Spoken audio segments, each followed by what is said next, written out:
Kita telah belajar bagaimana Kepala Satuan Pendidikan melakukan rangkaian supervisi akademik.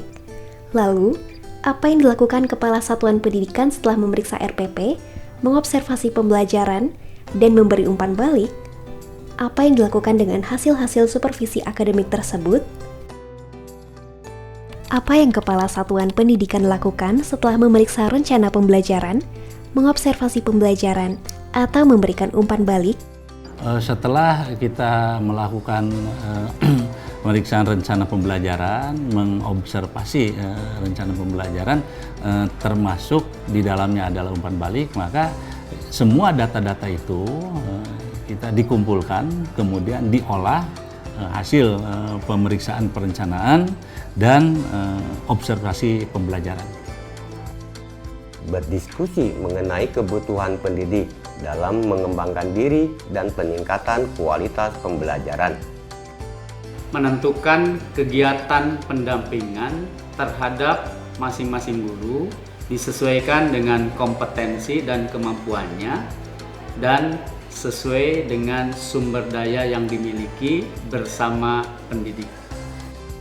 Setelah melakukan kegiatan tersebut, saya akan memberikan umpan balik kepada pendidik dan melakukan kegiatan pendampingan. Apa yang dilakukan dengan hasil-hasil supervisi akademik tersebut?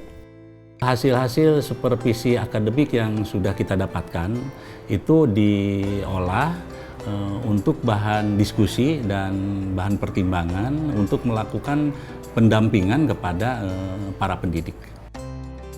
Hasil supervisi akademik yang telah direkap akan diolah untuk menjadi bahan diskusi dan bahan pertimbangan melakukan pendampingan kepada pendidik. Diolah dan direkapitulasi untuk diskusi dan bahan pertimbangan melakukan pendampingan kepada pendidik. Setelah mendapatkan hasil dari supervisi akademik, maka hasil tersebut akan kita jadikan bahan diskusi dan pertimbangan untuk pendampingan kepada para pendidik. Apa kesulitan atau tantangan Kepala Satuan Pendidikan dalam mendampingi pendidik setelah memiliki hasil supervisi akademik?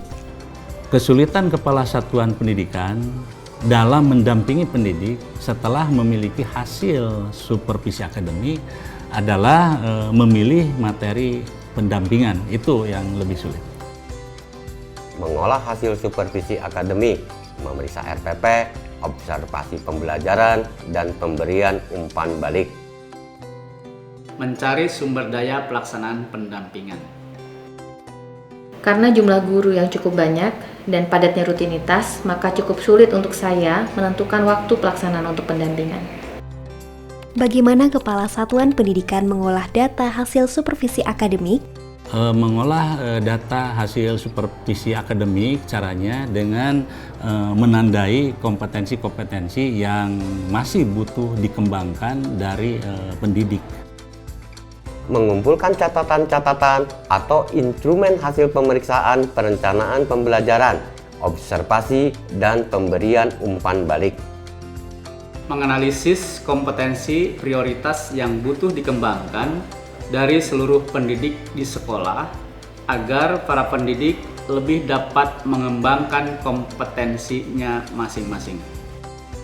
Kita lakukan dengan cara menandai kompetensi-kompetensi yang masih butuh dikembangkan dari setiap pendidik. Kegiatan pendampingan apa saja yang Kepala Satuan Pendidikan tahu untuk menindaklanjuti hasil supervisi akademik? Untuk menindaklanjuti hasil supervisi akademik, kita mengadakan in-house training atau IHT yang difasilitasi oleh sumber daya yang dimiliki sekolah. Melakukan pendampingan atau pembinaan perorangan oleh Kepala Satuan Pendidikan. Dengan mengikut sertakan pelatihan-pelatihan terhadap pendidik di komunitas mata pelajarannya masing-masing. Bisa dengan melakukan pembelajaran mandiri melalui platform Merdeka Mengajar, atau mencari sumber belajar lain, dan juga bisa dengan cara mengobservasi rekan sejawat. Bagaimana Kepala Satuan Pendidikan menentukan kegiatan pendampingan untuk menindaklanjuti hasil supervisi akademik?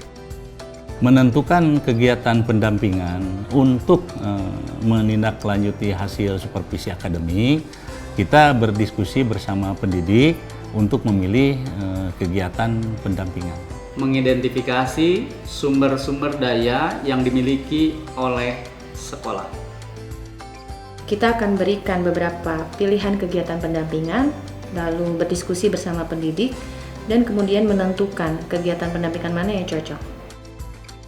Halo Bapak Ibu, setelah melihat video tadi kita refleksi yuk.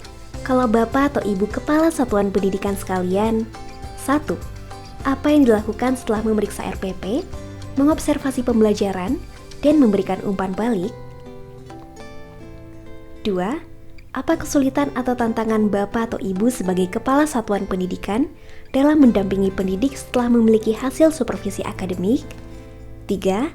Bagaimana Bapak atau Ibu sebagai Kepala Satuan Pendidikan menentukan kegiatan pendampingan untuk menindaklanjuti hasil supervisi akademik?